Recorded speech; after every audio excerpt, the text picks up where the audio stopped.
ஜெர்மனியில் புகலிடம் கோருவோருக்கான சலுகைகளை குறைத்துள்ளமைக்கு எதிரான ஒரு தீர்ப்பை இசிஜே எனப்படும் ஐரோப்பிய நீதிமன்றம் வழங்கியுள்ளது. குறித்த விடயம் ஐரோப்பிய ஒன்றிய சட்டத்தின் கீழ் சட்டப்பூர்வமானது இல்லை என இசிஜே தெரிவித்துள்ளது.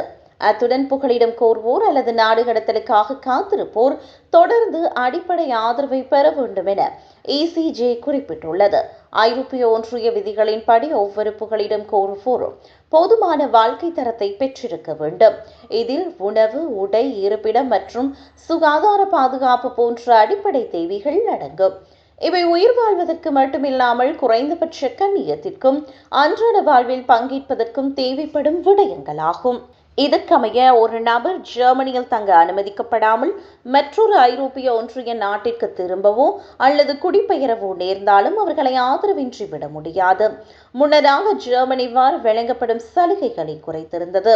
உதாரணமாக, மற்றொரு ஐரோப்பிய ஒன்றிய நாட்டிற்கு நாடு கடத்தப்படவிருந்த ஒரு ஆப்கானியருக்கு உணவும் தங்குமிடமும் வழங்கப்பட்ட போதிலும் உடைகள் அல்லது பிற தனிப்பட்ட தேவைகளுக்காக அவருக்கு பணம் எதுவும் வழங்கப்படவில்லை.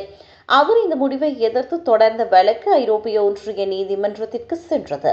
இதன் மூலம் கிடைத்த தீர்ப்பு புகலிடம் கோருவோருக்கு வலுவான பாதுகாப்பு வழங்கப்பட வேண்டும் என்ற நிலையை ஆதரித்துள்ளது.